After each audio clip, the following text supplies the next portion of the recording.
Let her go, we're not paying for the surgery. My father informed the doctor as I was lying in a coma.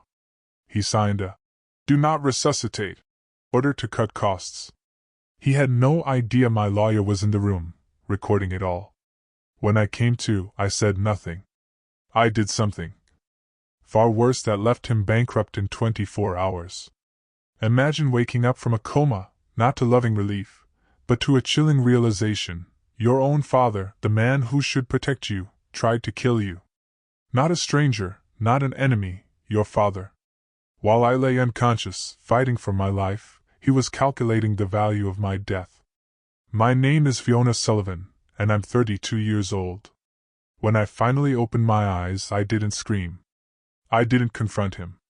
I did something far more devastating.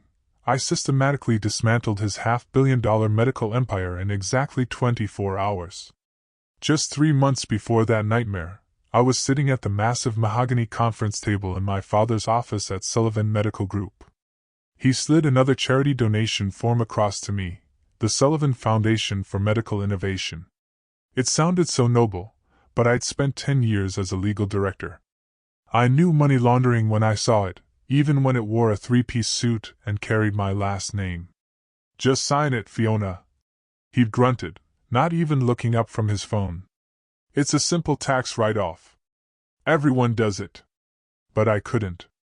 Dad, these transactions don't match any legitimate medical research expenditures. That's when he said it, the words that would come to define us.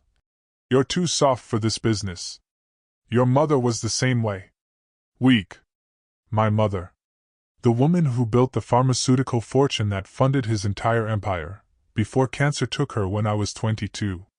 She'd left me a $15 million trust fund, locked away until I turned 35. Unless, of course, I became medically incapacitated. It's funny how specific legal clauses can become prophecies, isn't it? Family dinners became interrogations. Why won't you support the family business?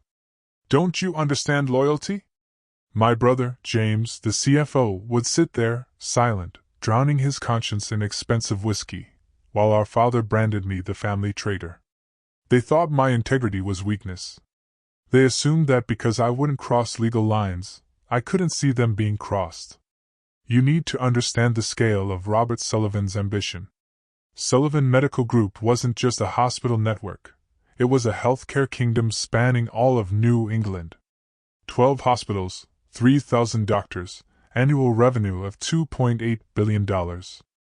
My father held 9 board positions across the industry, controlling voting shares that made him feel absolutely untouchable.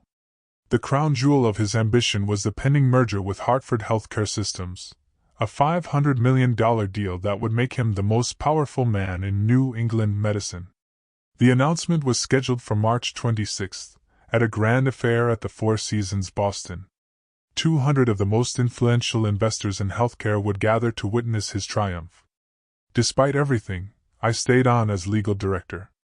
I had access to every contract, every subsidiary document, every board resolution.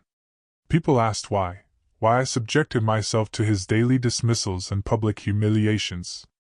She's only here because of nepotism. He'd sneer to investors during tours, while I stood right there. Good thing she inherited her mother's money, because she certainly didn't inherit any business acumen.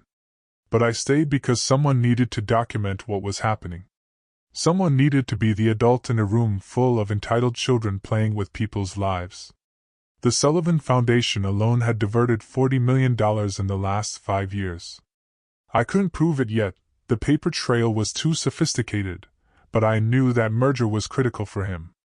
That signing ceremony was his Super Bowl, his coronation. He had no idea it would become his public execution. It was March 15, 2024, around 8:30 p.m. I was driving home on I-93 after another grueling 16-hour day cleaning up my father's aggressive contract negotiations. The rain had just started, that cold, miserable March rain that can't decide if it wants to be snow. I remember seeing the 18-wheeler's headlights swing into my lane. The driver would later testify his brakes failed on the wet pavement. I had maybe 2 seconds to react. 2 seconds to realize everything was about to change. The impact sent my Audi spinning. The truck driver said he watched my car flip 3 times before slamming into the median barrier. The dashboard camera from the car behind me captured it all. It later became crucial evidence, proving this wasn't some elaborate insurance fraud, as my father's lawyers would quietly suggest. First responders found me unconscious, blood pooling from a severe head wound. Glasgow Coma Scale, 6 out of 15. Severe traumatic brain injury. They airlifted me to Massachusetts General Hospital, the flagship of my father's network. The irony was not lost on anyone. Dr. Sarah Martinez, the head of neurology, would later testify that my initial prognosis was actually optimistic. 70% chance of full recovery, she'd written in her notes. Patient shows strong neurological responses. Recommend aggressive treatment protocol. But that's not what my father heard when he finally arrived at the hospital 4 hours later. 4 hours. It took him 4 hours to drive 20 minutes, because he'd stopped to call his lawyers first, then his insurance team, then the board members, assuring them this unfortunate situation wouldn't affect the merger. When he finally walked into that ICU room, he didn't ask if I was in pain. He didn't ask about my chances. He asked Dr. Martinez 3 times about the possibility of a persistent vegetative state, and whether my medical power of attorney documents were properly executed. He was already thinking about the trust fund while machines kept me breathing, while my brain fought to repair itself. Robert Sullivan was calculating the value of his daughter's death. The accident wasn't the betrayal. The accident was just the opportunity he'd been waiting for. What my father didn't know was that Marcus Smith was already there. Marcus had been my personal attorney for 10 years, ever since I'd started documenting the questionable transactions at Sullivan Medical. He wasn't just my lawyer, he was my insurance policy. 3 years earlier, I'd signed a comprehensive medical advocacy document, giving Marcus the right to be present during any medical decisions if I was incapacitated. It was buried in a stack of routine estate planning papers, filed with the Massachusetts State Bar. My father never knew it existed. Marcus got the call from the hospital at 8:47 p.m., just 17 minutes after the accident. Unlike my father, he came immediately. By the time Robert Sullivan was still on his first conference call with the board, Marcus was already in my ICU room with his briefcase. Inside that briefcase? A digital recording device. Massachusetts is a 2-party consent state for recordings, unless one party has given prior written consent for emergency situations. I'd given Marcus that consent 3 years ago, notarized and filed. Another piece of paper my father never knew existed. I positioned myself in the corner of the room. Marcus would later tell the court. I identified myself to the medical staff as Fiona Sullivan's legal advocate and presented my documentation. No one questioned my presence. In their world, lawyers in ICU rooms were as common as heart monitors. He sat there for 4 hours, waiting, watching the machines breathe for me, reading my medical charts, speaking with Dr. Martinez about my prognosis. Recording everything. The nurses liked him.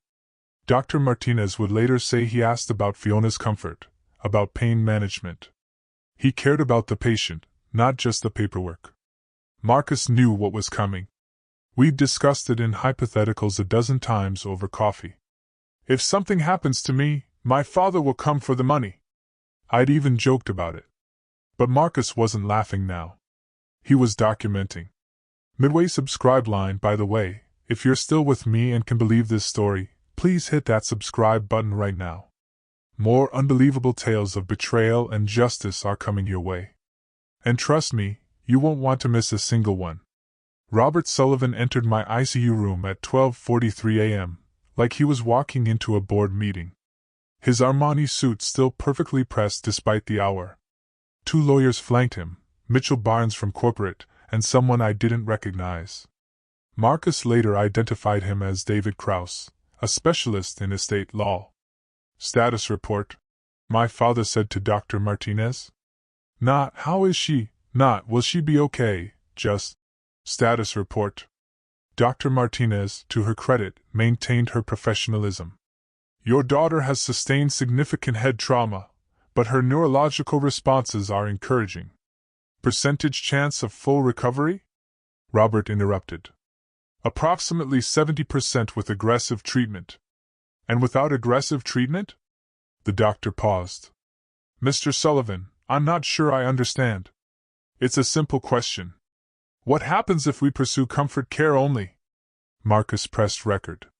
For the next 20 minutes, my father interrogated Dr. Martinez about brain death criteria, vegetative states, and the cost of various treatment protocols.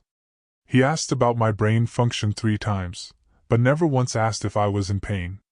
He pulled up my medical insurance on his phone, calculating deductibles while I lay there, unhearing, unseen, but somehow still fighting. She has excellent insurance, Dr. Martinez pointed out. The experimental treatments would be largely covered. That's not the point, Robert snapped. He turned to Krause, the estate lawyer. Pull up the trust documents. They huddled over a tablet, discussing my mother's trust fund as if I were already dead. $15 million. They kept saying. $15 million. That could benefit so many others through the Sullivan Foundation. The trust passes to her father if she dies without children or a spouse, Krause confirmed. But only if she's deceased. Permanent incapacitation maintains her as beneficiary. That's when Robert asked the question that would destroy him. What if she's DNR? What if we decide not to resuscitate if she crashes? Dr. Martinez stiffened. Mr. Sullivan, your daughter is stable. There's no medical indication for a DNR order. I'm her father. I have medical power of attorney. Actually, Marcus said quietly from the corner, speaking for the first time. You don't. The room went silent. My father turned to look at Marcus for the first time, his eyes narrowing. Who the hell are you? Marcus Smith, Miss Sullivan's personal attorney and designated medical advocate. He held up the documentation, filed with the state 3 years ago. I have equal authority in medical decisions while she's incapacitated. That's impossible. I'm her father, and I'm her designated advocate. Would you like to see the paperwork? Robert's face flushed red. Mitchell Barnes whispered urgently in his ear, but Robert waved him off. It doesn't matter. As her father, my wishes should be considered. Of course, Marcus said calmly. Please continue your discussion with Dr. Martinez.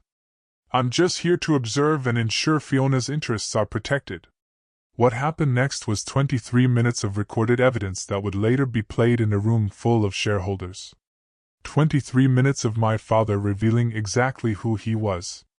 Look, Doctor, Robert said, his tone shifting to the voice he used for hostile takeovers. My daughter wouldn't want to live as a vegetable. She's told me many times she values quality of life over quantity. She's not in a vegetative state, Dr. Martinez insisted. Her brain activity shows, but she could be tomorrow, next week. These things deteriorate, don't they? He pulled out his phone. I've been reading about similar cases. Families bankrupted by false hope. Millions spent keeping bodies alive when the person is already gone. Mr. Sullivan, your daughter has a 70% chance. His voice dropped, low and conspiratorial. Let her go peacefully. We won't pay for experimental treatments when that money could save the hospital. Think about it, $15 million. Do you know how many pediatric cancer patients that could help? How many families without insurance? Dr. Martinez looked disgusted. Are you seriously suggesting? I'm suggesting we be practical. Realistic. My daughter was always practical. He turned to Krause. Draw up the DNR paperwork. The doctor needs to sign off on it, Barnes pointed out. No, Dr. Martinez said firmly. I won't sign anything.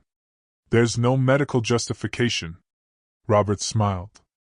That cold boardroom smile I'd seen destroy careers. You're right. You won't sign it. But Dr. Harrison will. He's arriving in an hour. Dr. Harrison, Robert's golf buddy, the one who'd been quietly removed from 2 hospitals for ethics violations before Robert gave him a position at Sullivan Medical. This is medical murder, Dr. Martinez said quietly, her voice laced with fury. This is mercy, Robert replied, signing the DNR order that Dr. Harrison would later rubber stamp. Let her go. We won't pay for the surgery. Marcus captured every word. My brother arrived as Robert was signing the papers. James had always been the conflicted one. Smart enough to know what our father was, yet weak enough to always need his approval. Dad? He stood in the doorway, taking in the scene, lawyers, documents, our father's signature on a death warrant. What's happening? We're making the hard decisions, Robert said without looking up. Someone has to. James moved to my bedside. He touched my hand. The first person in that room to actually touch me like I was still human. The nurses said she's responding well. They said, the nurses aren't doctors. Dad, maybe we should wait. Robert's head snapped up. Wait for what? For her to deteriorate? For the merger to fall apart because the board thinks I can't handle a family crisis? He stood, moving close to James. You want to keep your position, don't you? CFO of the new merged entity? I couldn't see James's face, but Marcus described it later, the exact moment my brother chose his corner office over his sister. She did say once that she wouldn't want to be kept alive artificially, James said quietly. The lie came so easily. I'd never said that.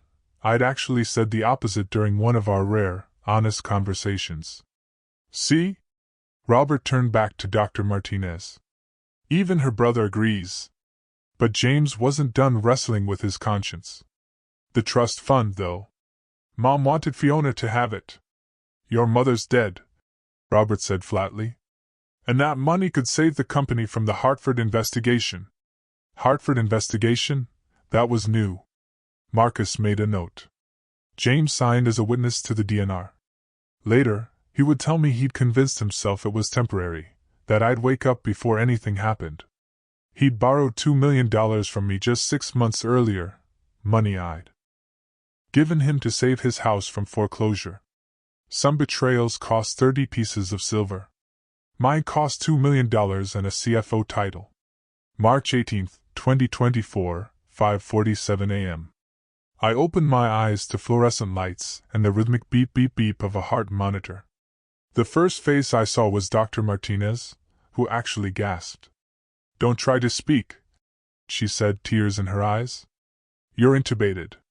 Just squeeze my hand if you understand me. I squeezed. The next few hours were a blur of tests, scans, and barely contained medical excitement. Miraculous recovery, they kept saying. Better than expected neurological function. Dr. Martinez couldn't hide her relief, or her palpable anger at what had almost happened. Marcus appeared at noon after the tubes were removed and I could speak in a hoarse whisper. He closed the door, pulled out his phone, and played me a recording. My father's voice filled the room. Let her go. We won't pay for the surgery. I listened to all 23 minutes. Heard my father calculate my worth. Heard my brother lie about my wishes. Heard them sign my life away from money and mergers. 3 independent neurologists have reviewed your charts, Marcus said quietly. Dr. Jennifer Wu from Johns Hopkins, Dr. Michael Roberts from Cleveland Clinic, and Dr. Amanda Foster from Mayo. All 3 confirmed, you never met the medical criteria for a DNR. He handed me their notarized reports. The merger, I whispered, my voice rough. 8 days away. March 26th. I tried to sit up, but the room spun. You need to recover, Dr. Martinez interrupted, entering with a chart. And you need to be careful. Your father's been telling everyone you have significant cognitive impairment. He's already filed for emergency guardianship. That's when I made the decision. I looked at Marcus, then at Dr. Martinez. Then we give him what he expects. Doctor, if anyone asks about my condition. She understood immediately. Significant short-term memory loss, confusion, difficulty with complex reasoning. Marcus smiled grimly. How long do you need to play impaired? 8 days. Until the shareholders' meeting. When Robert visited that afternoon, I gave him exactly what he wanted to see. I stared at him with unfocused eyes, struggling to remember his name. Dad? I said hesitantly, like I was guessing. Is that? Are you my dad? The relief on his face was obscene. Yes, sweetheart. I'm here. You've been in an accident. I don't remember. Everything's fuzzy. I let my words slur slightly. You've been taking care of me? Of course. I've been handling everything. He pulled out papers, guardianship documents. You just need to rest. Don't worry about anything complicated. I looked at the papers with manufactured confusion. I don't understand these words. They're all jumbled. Behind Robert, Dr. Martinez's jaw clenched. She'd seen my real neurological tests. My cognitive function was at 98%. For the next 3 days I performed. When the psychiatric evaluator came, Dr. Harrison's colleague, I naturally failed every complex reasoning test, while passing just enough basic ones to avoid suspicion. I couldn't remember the date but knew my name. Couldn't solve simple math but recognized faces. Meanwhile, Marcus worked 18-hour days. Every night after visiting hours, he'd return with encrypted files on his tablet. We communicated through a secure messaging app that looked like a meditation program on my phone. Suffolk County Courthouse has authenticated the recording, he typed. Judge Patricia Loomis signed the verification. Hartford investigation, I typed back. *SEC investigating suspicious trades before merger announcement. Your father needs this deal to cover losses. The pieces were falling into place. Robert had been using Sullivan Medical as his personal piggy bank, assuming the merger would erase the evidence. But he needed capital to complete the deal. $15 million in capital. Guardianship hearing Monday, Marcus typed. Judge is Ronald Fitzgerald. Golfs every Sunday with your father. I smiled weakly at the nurse who entered, immediately dropping my phone and looking confused. Where am I? I asked her. Is this a hotel? She patted my hand sympathetically. Poor dear. But when she left, I picked up my phone again. Get me everything on the merger. Every document, every email. Already done. Your access codes still work. They think you're too impaired to use them. I'm sorry, Dad. I don't remember the accident. You've been taking care of everything. If you've ever been betrayed by someone who was supposed to protect you, you'll understand why I couldn't just confront him directly. The evidence had to be ironclad, and the revelation had to be public. Have you ever had to strategically plan your response to betrayal? Let me know in the comments. I read every single one. And if this resonates with you, please hit that like button if you want to see justice served. On March 20th, Robert filed for emergency financial guardianship at 9 a.m. sharp. The petition painted me as a tragedy. Beloved daughter, brilliant mind destroyed. Unable to manage the complex trust fund my mother had left behind. Significant cognitive impairment following traumatic brain injury. The filing read, unable to comprehend basic financial concepts. Requires immediate intervention to protect assets. Judge Ronald Fitzgerald, Robert's Sunday golf partner for 15 years, scheduled the hearing for March 25th, one day before the shareholders' meeting. The timing wasn't coincidental. Dr. Harrison had provided a psychiatric evaluation stating I showed severe executive dysfunction incompatible with financial decision-making. He tested me for exactly 12 minutes, most of which he spent on his phone. His report was 8 pages long. But the real revelation came from the financial documents attached to the filing. Robert had already prepared transfer paperwork for my trust fund, predated from March 25th. The money would go directly into Sullivan Medical's Emergency Operations Fund, a slush account I'd been investigating for 2 years. He's not even trying to hide it anymore, Marcus said during his official visit. We spoke in code, knowing the room was probably monitored. Your father's very concerned about your recovery. I'm grateful for his help, I replied vacantly. I don't understand why there are so many papers. Marcus placed a folder on my bedside table, ostensibly get-well cards from colleagues. Inside were affidavits from 3 nurses who'd witnessed my coherent conversations when Robert wasn't around. Each one notarized, each one stating they'd been told by administration to support the family's assessment of Miss Sullivan's condition. That evening, Robert brought Dr. Patricia Henley, a psychiatric specialist who actually had ethics. She spent 2 hours with me, running legitimate tests. I failed them all spectacularly, but I saw her frown when comparing my responses to my brain scans. The neurological activity doesn't match the behavioral presentation, she told Robert carefully. Head injuries are unpredictable, he replied. Surely you've seen cases where the scans look better than the reality. She had, but she also requested my previous medical records, the ones from before the accident. Marcus had already ensured she'd received them, including my perfect cognitive assessments from my annual executive physical 6 months earlier. While I played the broken daughter, Marcus built our case with surgical precision.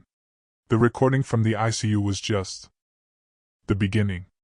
By March 22nd, we had a 47-page medical file that would destroy any claim that my DNR was medically justified. Dr. Jennifer Wu wrote, "Patient shows no indication meeting the criteria for withdrawal of care. Glasgow Coma Scale improved from 6 to 14 within 48 hours. Textbook recovery trajectory." Dr. Michael Roberts was more blunt. "The DNR order signed on March 15 appears to be motivated by factors other than patient welfare." And Dr. Amanda Foster provided the killing blow. "In my 30-year career, I have never seen a DNR order issued for a patient with such positive neurological indicators. This represents a severe breach of medical ethics." But the medical malpractice was just the appetizer. The main course was the HIPAA violations.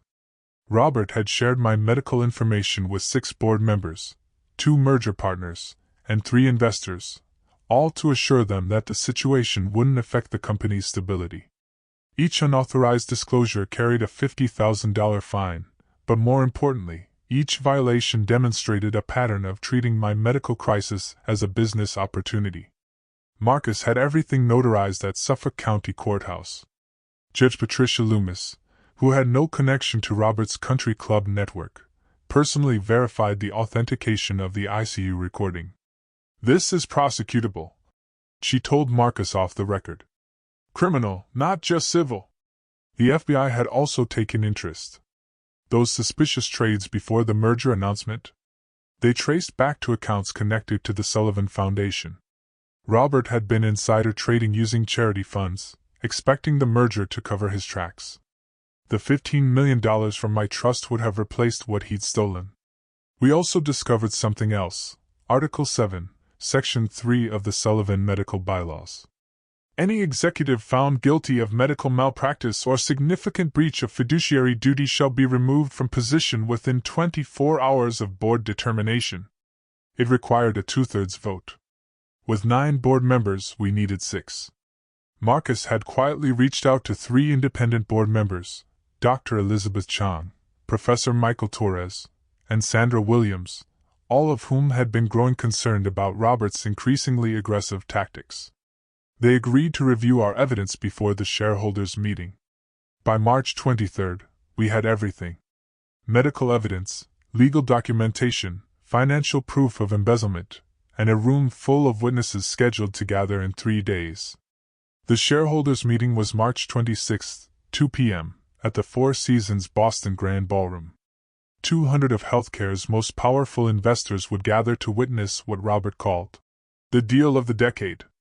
Hartford Healthcare Systems would pay $500 million for a 60% stake in Sullivan Medical, creating the largest healthcare network in New England.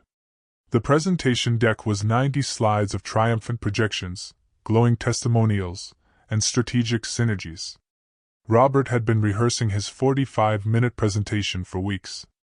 The Wall Street Journal, Boston Globe, and Healthcare Finance Weekly had all confirmed attendance. Bloomberg would be live streaming portions of the announcement. This wasn't just a business deal. It was Robert's coronation as the King of New England medicine. What the attendees didn't know was that the SEC had opened a formal investigation 3 days earlier. The suspicious trades Marcus had uncovered were just the tip of the iceberg. Hartford's due diligence team had also started asking uncomfortable questions about the Sullivan Foundation's financials. On March 24th, I made a calculated move. I called Robert from my hospital bed, sounding weak and confused. "Daddy," I said, my voice thin. "The nice lawyer man says there's an important meeting tomorrow. Something about pay?"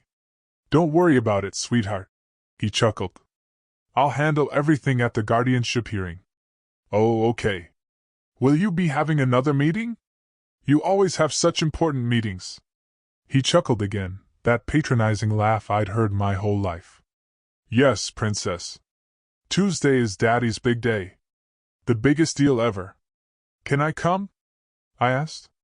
"I want to see you be important." There was a pause, then the calculation in his voice. "Of course, you can come, sweetheart. Everyone should see that you're being well cared for. Sit in the front row and support your family." Perfect. He wanted me there as a prop. The tragically impaired daughter whose medical crisis he was so nobly managing. The optics would be perfect for him.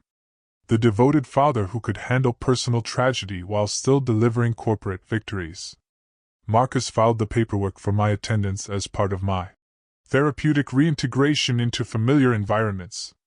Dr. Martinez supported it with a note about positive stimulation for recovery. This merger would be his crowning achievement, or so he thought. The invitation list read like a who's who of healthcare power brokers. Everyone who mattered would be there to witness Robert Sullivan's greatest triumph. They'd witness something, all right. March 25th, 10:12 p.m. While Robert celebrated the successful guardianship hearing with champagne at the Ritz-Carlton bar, I sat in my hospital room with Marcus, signing the most important documents of my life. Judge Fitzgerald had ruled exactly as expected, full financial guardianship to Robert, effective immediately. But we'd anticipated this. Marcus had filed an emergency appeal with the state Supreme Court 90 minutes before the hearing even started, citing judicial conflict of interest. The appeal would be heard in 72 hours, long after the shareholders' meeting. "Your father's already initiated the trust fund transfer," Marcus said, showing me his laptop screen. $15 million scheduled to move at 9 a.m. tomorrow. "Let it happen," I said, signing my name with perfect precision on a document titled Refusal of Guardianship, Mental Competency Declaration. A notary public, one with no connection to Sullivan Medical, witnessed and sealed it. We'd also sent encrypted emails to 3 independent board members with a simple message. "Please attend tomorrow's meeting with an open mind. Documentation of critical compliance failures will be presented." Dr. Elizabeth Chang replied within an hour, "I'll be there. Professor Michael Torres, concerned by recent patterns. Will attend. Sandra Williams, about time someone spoke up. 3 guaranteed." We needed 3 more for the 2/3 majority. Robert called me at 11 p.m., drunk on his success. "Tomorrow, princess, everything changes. Your mother never understood vision. She just hoarded money. But I'm going to build something that matters." "That's nice, Daddy," I said, injecting confusion into my voice. "Will there be balloons?" He laughed. "Sure, sweetheart. All the balloons you want." After he hung up, I looked at Marcus. He just admitted to seeing my mother's money as his to spend. "Recorded," Marcus confirmed. "Added to the file."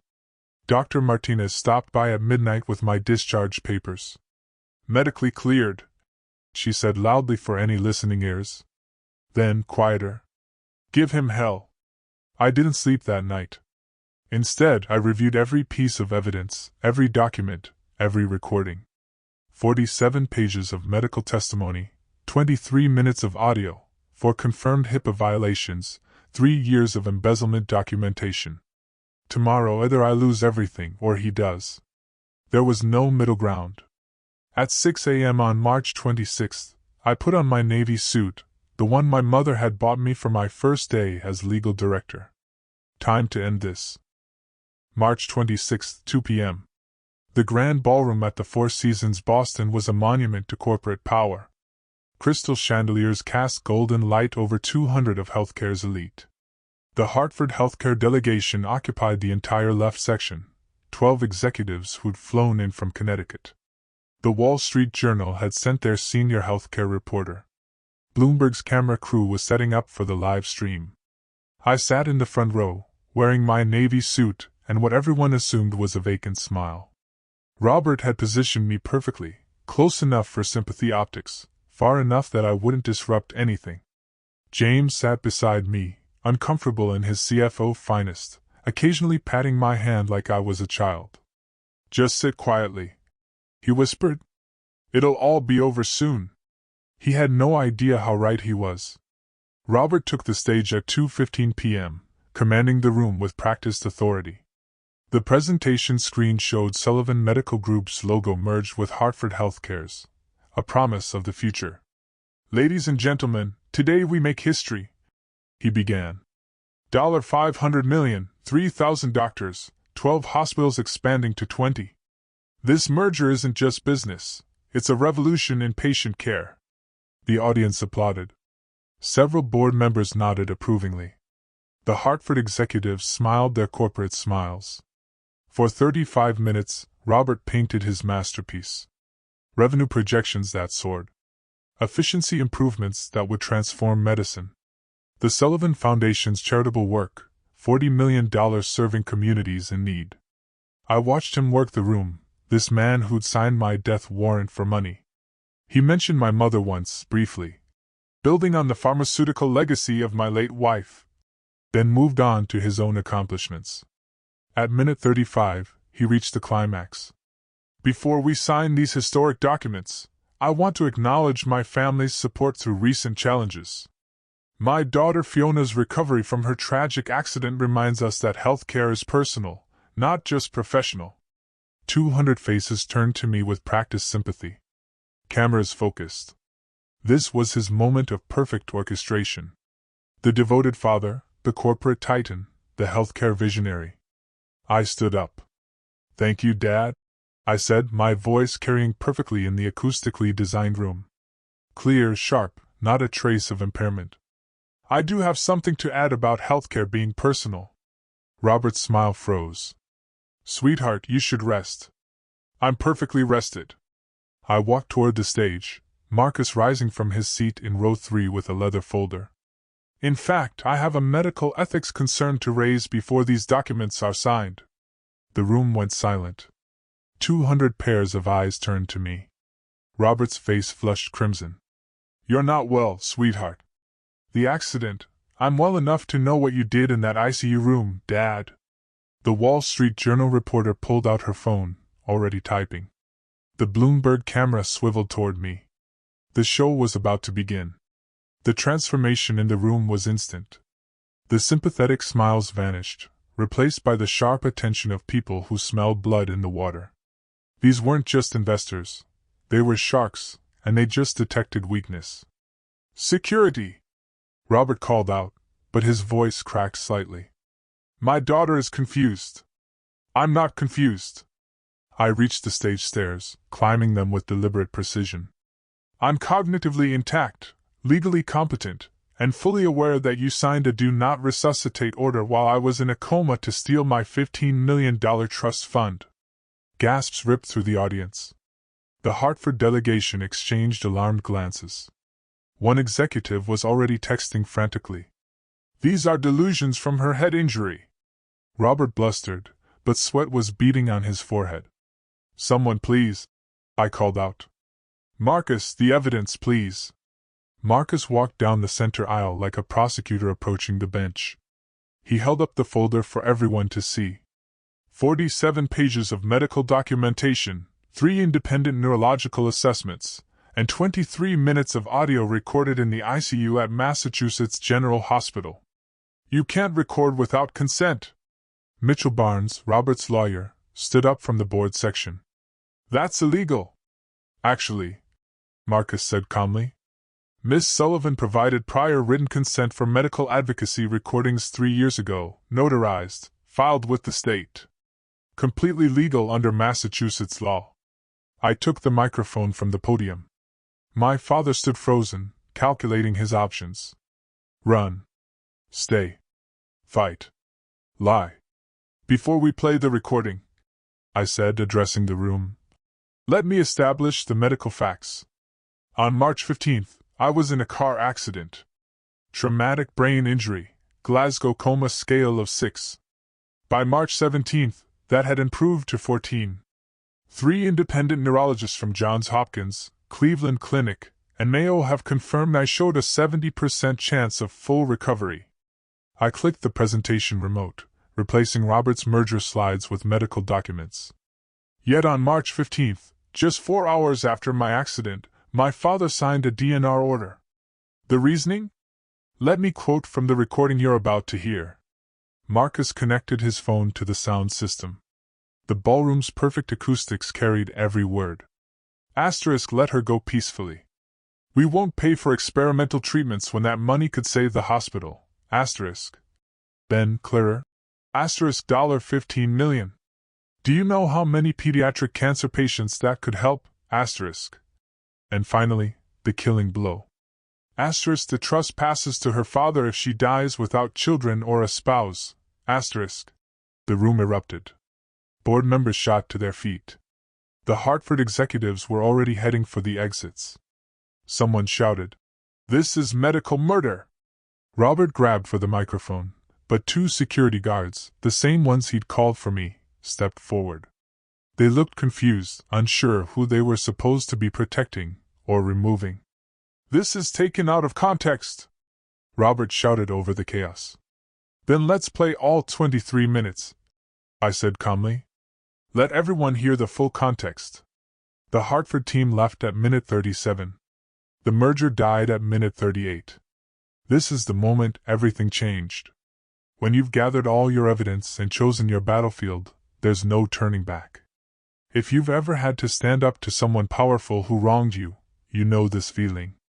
Share your story in the comments. I read every single one. The full recording played like a funeral dirge for Robert Sullivan's empire. Every word, every calculation, every cold dismissal of my life echoed through the grand ballroom's premium sound system. Asterisk, she's stable now, but these things can deteriorate. Asterisk. Robert's voice said. Asterisk, better to let nature take its course. Asterisk. Dr. Martinez's voice, professional but clearly distressed. Asterisk, Mr. Sullivan, your daughter is showing remarkable neurological improvement. Asterisk. Robert's reply. Asterisk, doctor, I understand medicine. I run 12 hospitals. Sometimes the kindest thing is to let go. Asterisk. The audience listened in horrified silence as my father discussed my life like a line item on a budget. Several people were recording with their phones. The Bloomberg camera captured everything. But the worst part came at minute 18. James's voice. Asterisk, Dad, maybe we should wait. Asterisk. Robert's cutting response. Asterisk, James, you want to keep your CFO position in the merged company, don't you? Then stop pretending you care. We both know you need this deal to cover your debts. Asterisk. James, sitting in the front row, had gone pale. His complicity was now public record. When the recording ended, the silence was deafening. Then Sandra Williams from the board stood up. I move for an emergency board meeting under Article 7, Section 3 of the Corporate Bylaws. Seconded. Dr. Elizabeth Chong said immediately. You can't do this during a shareholders' meeting, Robert protested. Actually, we can, Professor Michael Torres said, standing. When evidence of medical malpractice by a senior executive is presented, the board has a fiduciary duty to act immediately. The 9 board members huddled at the side of the room. Robert stood alone at the podium, his merger presentation still glowing behind him. A monument to what would never be. This is a setup, he said into the microphone, desperately addressing the remaining audience. My daughter is obviously being manipulated. By whom? I asked. The 3 independent neurologists? The Suffolk County Court that authenticated the recording? The FBI agents investigating your insider trading through the Sullivan Foundation? That last revelation sent another shockwave through the room. Several investors were already heading for exits, phones pressed to ears, no doubt calling their lawyers. The Wall Street Journal reporter approached me. Miss Sullivan, are you confirming FBI involvement? I'm confirming that my father tried to kill me for money, I said clearly, knowing every word would be in tomorrow's headline. Everything else will come out in due course. The board reconvened. Sandra Williams spoke for them. By unanimous vote of 8-1, Mr. Sullivan voting for himself, Robert Sullivan is immediately removed as CEO of Sullivan Medical Group for gross violations of medical ethics and fiduciary duty. The Hartford delegation's lead executive stood up.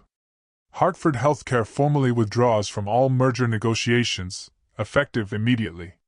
By the time security escorted Robert from his own celebration, Sullivan Medical Group stock had dropped 47%. $230 million in market cap evaporated in less than an hour. Malicious conflict.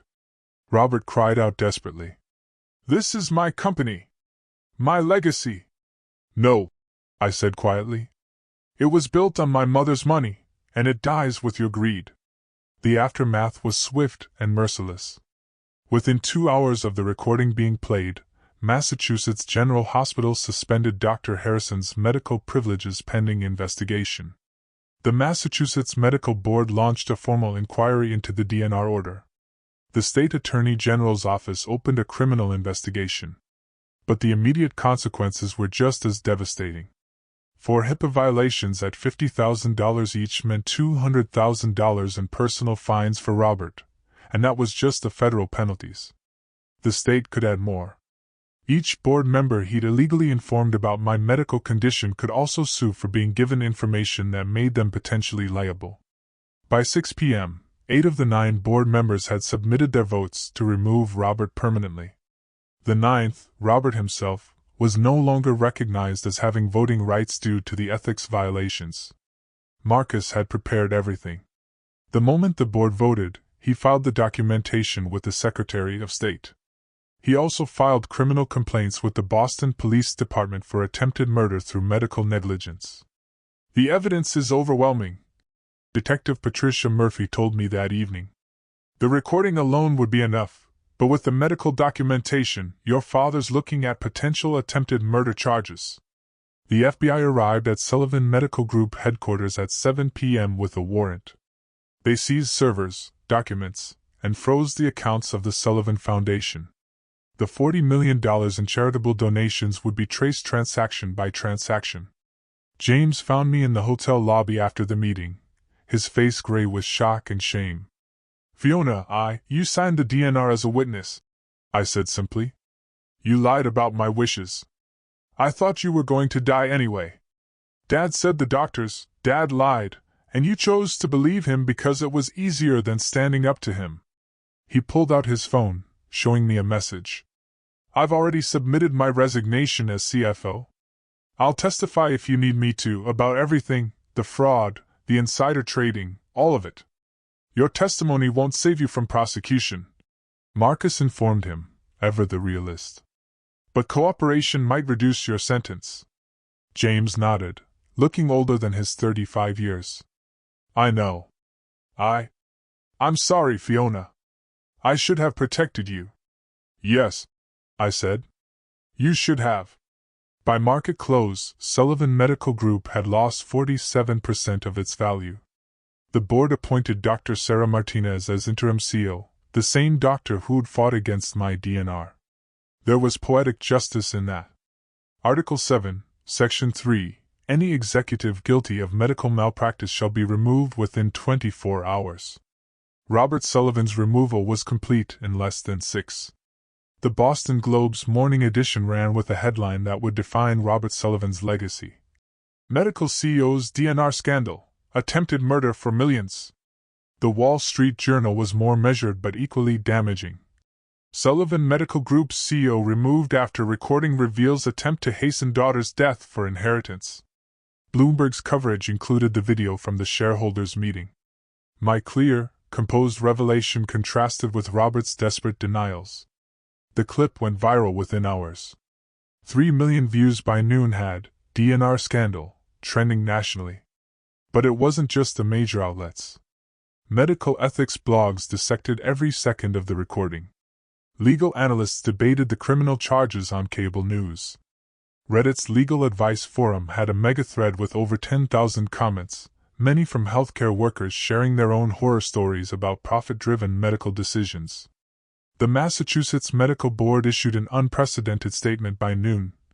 The actions described in the Sullivan case represent the most egregious violation of medical ethics we have investigated. We are reviewing all DNR orders issued at Sullivan Medical Group facilities in the past 5 years. 47 cases were flagged for immediate review.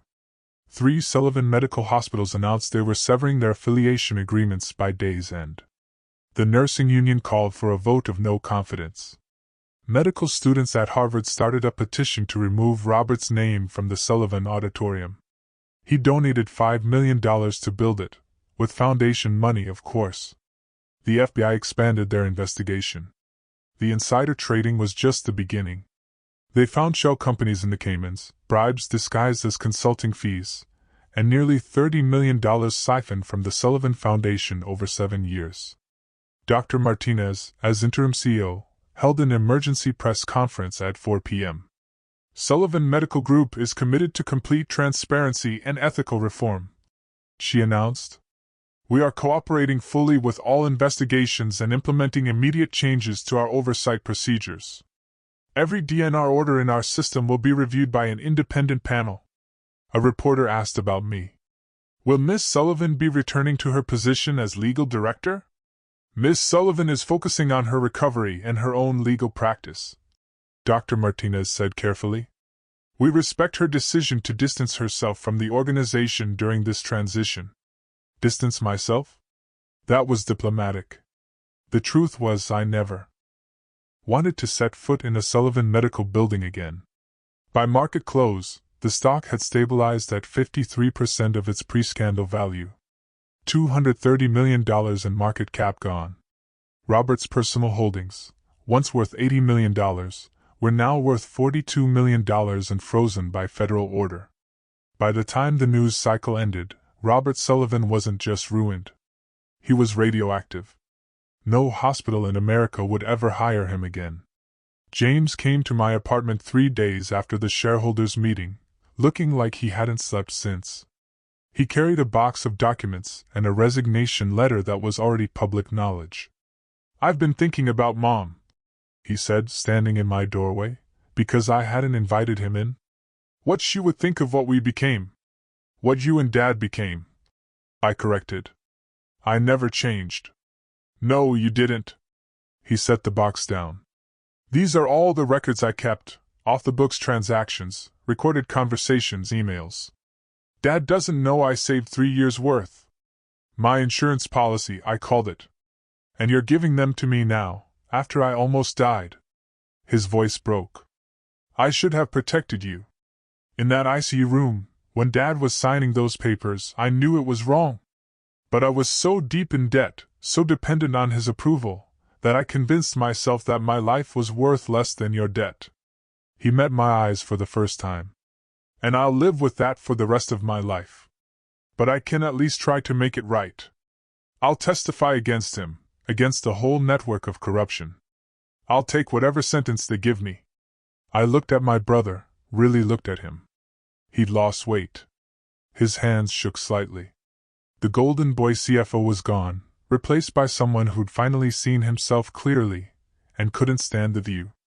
The $2 million I loaned you, I said. What happened to it? Gambling debts. Dad's addiction isn't substances, it's power. Mine was trying to keep up with his lifestyle. He pulled out his phone, showing me a wire transfer confirmation. I liquidated everything. My house, my cars, my portfolio. You'll have your $2 million back by end of business today. And then? Then I disappear. Change my name. Maybe start over somewhere nobody knows the Sullivan name. He turned to leave, then stopped. I know you can't forgive me. I wouldn't forgive me. But I wanted you to know that when I said you should have been allowed to die, I was really talking about the part of me that needed to die. The part that chose him over you. I didn't forgive him, but I took the box. I should have protected you, he said one more time. Yes, I agreed. You should have. March 27th, 9 a.m. The boardroom on the 42nd floor of Sullivan Medical Group headquarters felt like a courtroom. 8 board members sat around the mahogany table that Robert had personally selected to project power. His empty chair at the head looked like a void. I attended via video link. Marcus had advised against any physical presence that could be construed as seeking control. I watched from my laptop as the board systematically dismantled Robert Sullivan's empire. Motion to formally terminate Robert Sullivan as CEO, effective immediately, Sandra Williams announced. Seconded, said Dr. Chang. The vote was 8-0. Robert, attempting to join virtually from his lawyer's office, was denied access to the meeting. Motion to revoke all of Robert Sullivan's signing authorities and board positions. Another 8-0 vote. Motion to appoint Dr. Sarah Martinez as interim CEO for a minimum term of 1 year. 8-0. Dr. Martinez accepted with gravity. My first act will be to establish an independent ethics committee to review all executive decisions from the past 5 years.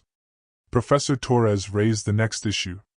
Ms. Sullivan, the board would like to offer you the position of Chief Legal Officer, with full autonomy to investigate and reform our compliance procedures. I appreciate the offer, I said clearly, but I must decline. Sullivan Medical Group needs to rebuild without any Sullivan family members in leadership positions. The name itself is tainted. Then we should consider rebranding, Sandra Williams suggested. Distance ourselves from the Sullivan name entirely. They would eventually vote to become Commonwealth Health Systems. Robert's name would be scrubbed from every building, every document, every press release, erased like he tried to erase me. There's one more matter, Dr. Martinez said. The trust fund that Mr. Sullivan attempted to access, the $15 million, it remains in my mother's trust, untouched. I confirmed. I'll be establishing a foundation for traumatic brain injury research and supporting families dealing with medical malpractice. It will have no connection to this organization. Mitchell Barnes, Robert's former lawyer, had already fled to his car when the FBI arrived. He would later be disbarred for his role in facilitating the attempted guardianship fraud. The meeting ended with a moment of silence. Not for Robert, but for what Sullivan Medical Group could have been if greed hadn't poisoned it from the top. I didn't want his throne, I told them before disconnecting. I wanted my freedom. Today, we both got what we deserved. The board minutes would record it as the shortest executive termination in corporate history. Total time from violation exposure to complete removal, 18 hours. I saw Robert one last time 3 days after the board meeting. He appeared at my apartment building at 10 p.m., looking like he'd aged a decade in 72 hours. His Armani suit was wrinkled.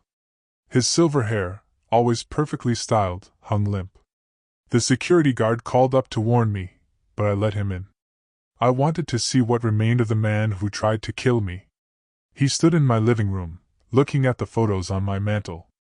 All of my mother, none of him. I've lost everything, he said, his voice hollow. 7 board positions gone. Personal assets frozen. Barbara filed for divorce this morning, and she's taking half of whatever the FBI doesn't seize. Barbara, my stepmother, who'd married him for money. There was poetic justice in her leaving him the moment the money disappeared. The FBI says I'm looking at 20 years, he continued. Insider trading, embezzlement, wire fraud.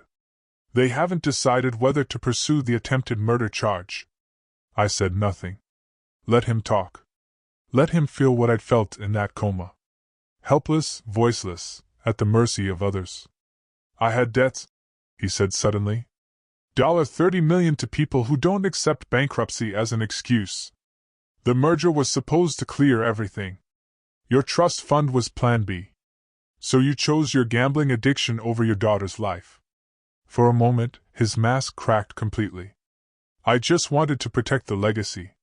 Your mother built something beautiful, and I turned it into something powerful. I thought if I could just get through this crisis, you would have let me die. The words hung between us like a blade. I was desperate, he whispered. The Russians said they'd kill me if I didn't pay by April.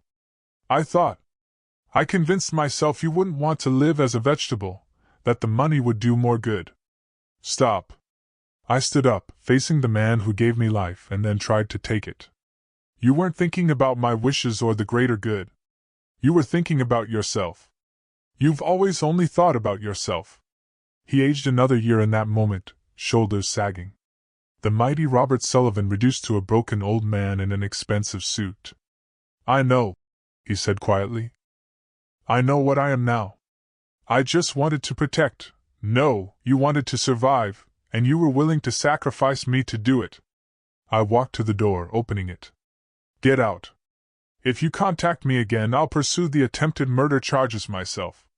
He shuffled toward the door, then stopped. I'm sorry, Fiona. Desperation doesn't excuse evil, I said.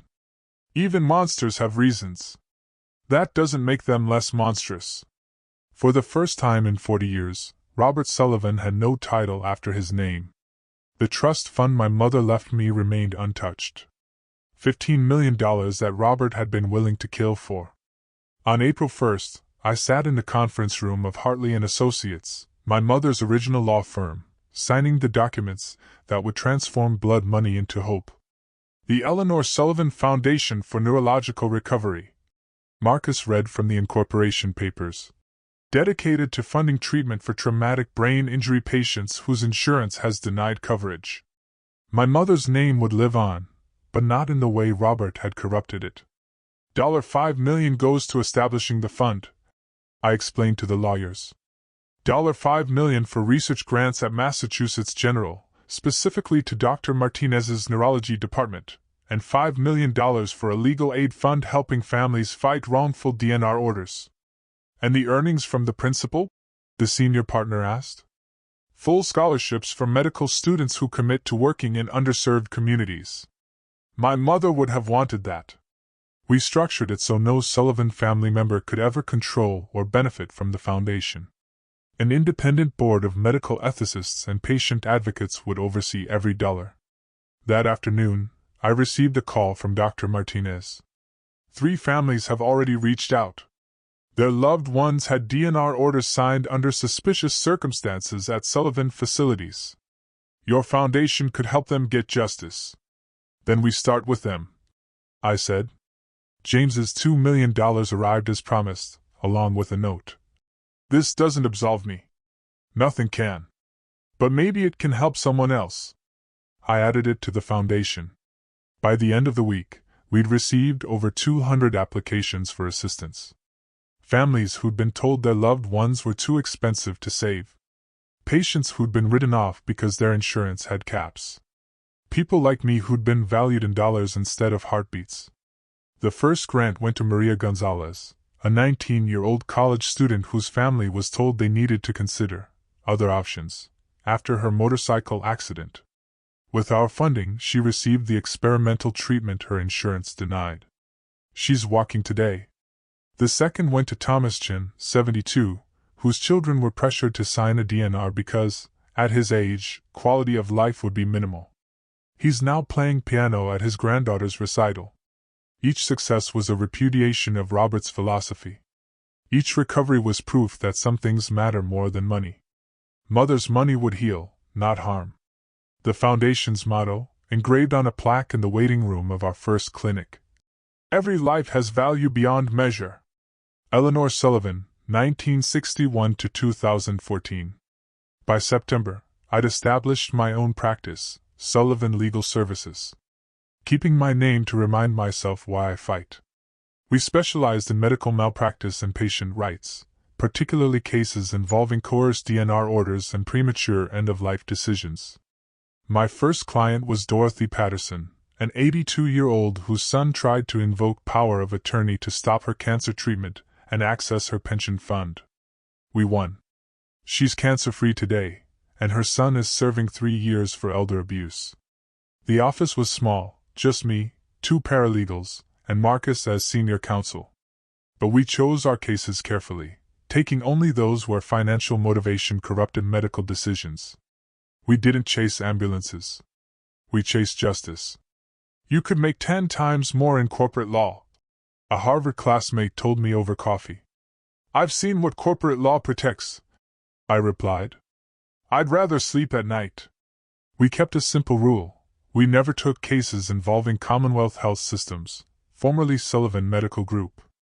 They needed to rebuild without any Sullivan shadow, and I needed to build something entirely my own. Dr. Martinez sent updates occasionally. The company had stabilized under her leadership, implementing the strictest ethical guidelines in the industry. Every DNR order now required 3 independent physicians' agreement and was automatically reviewed by an ethics board. The media attention faded after a few months, replaced by other scandals, other betrayals, but the changes remained. The Massachusetts Medical Ethics Board instituted the Sullivan Protocol, mandatory recording of all DNR discussions, automatic review of any order signed within 72 hours of admission, and criminal penalties for financial coercion. I specialized in protecting the vulnerable from medical predators. My apartment walls filled with thank you letters from clients, photographs of recoveries deemed impossible, and one framed document, the Massachusetts State Bar's Award for Excellence in Medical Ethics Advocacy. Robert's name was nowhere in my new life.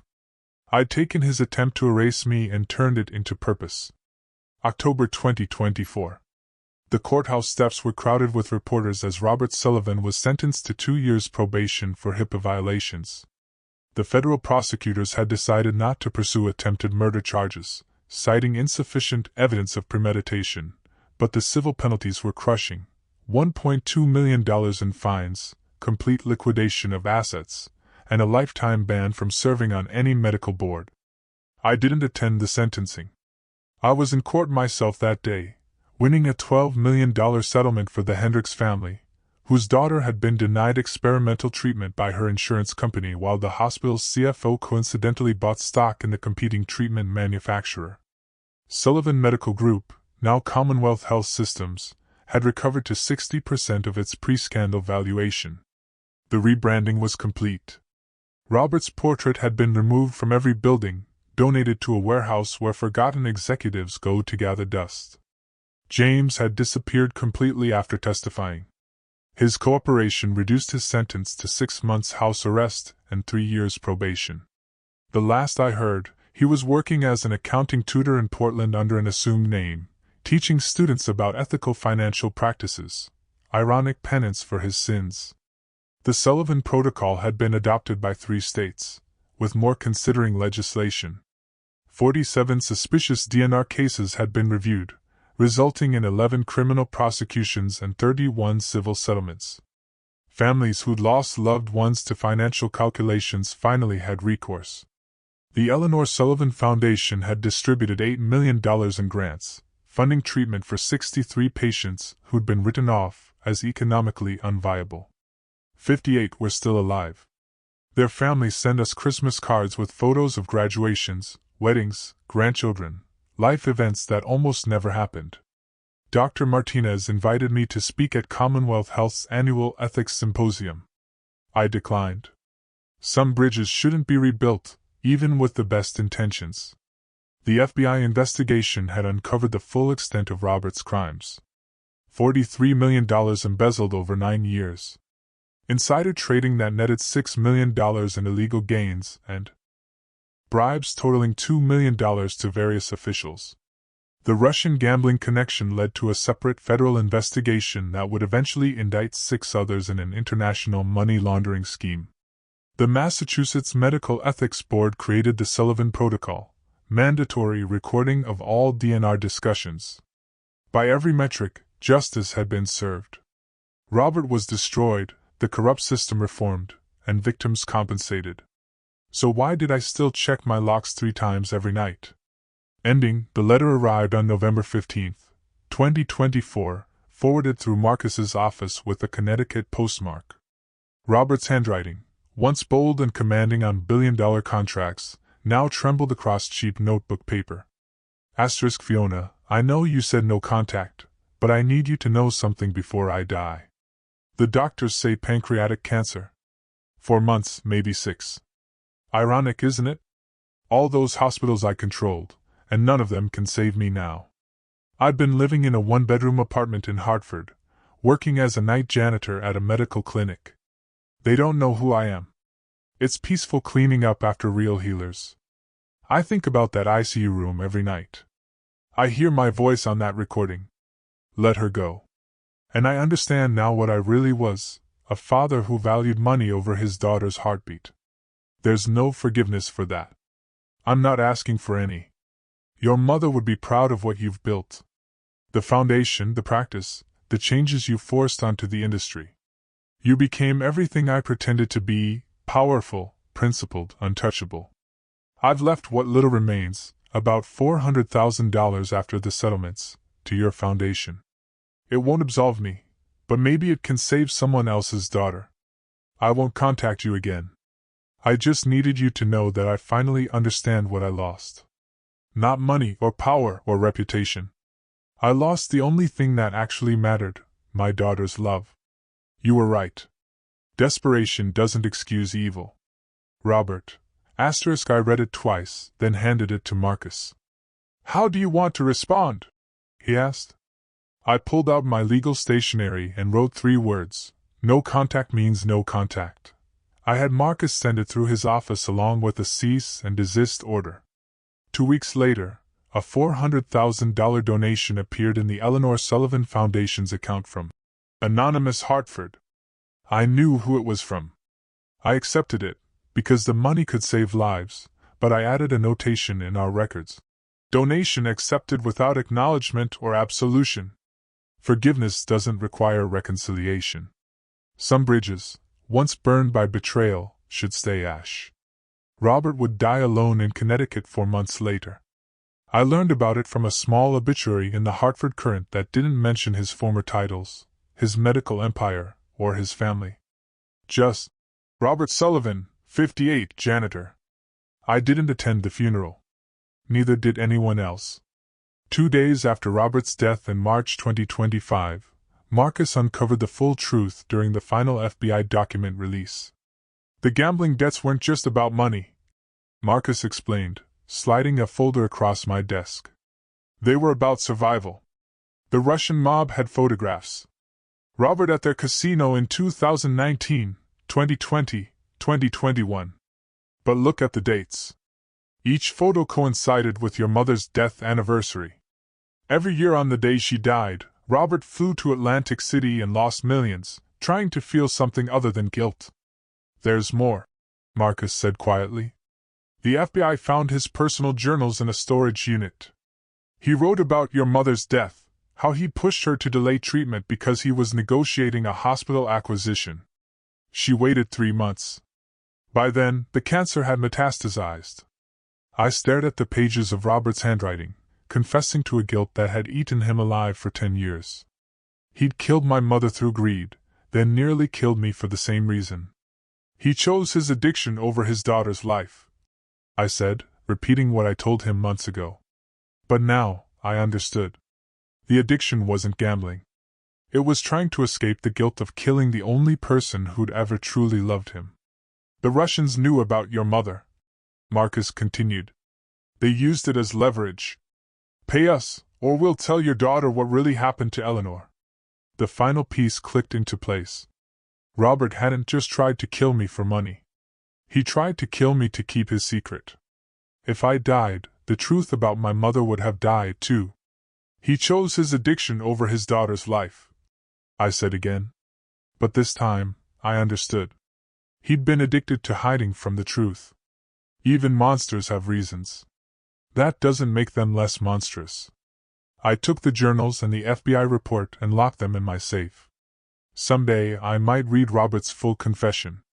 Someday I might understand how a man could kill the 2 people he claimed to love most. But not today. Today I had a client meeting. A young father whose wife's hospital wanted to discontinue life support because their insurance had lapsed. His wife had an 80% chance of recovery with proper treatment. I would make sure she got it. Because that's what Eleanor Sullivan's daughter does. She saves the people others would let die for money. Call to action. Thank you for witnessing my story. Sometimes, the greatest betrayals come from those closest to us. But evidence, preparation, and choosing the right moment can deliver justice. If you've survived family betrayal or medical malpractice, know that you're not alone. What would you have done in my place? Tell me in the comments. I really want to know. And remember, document everything.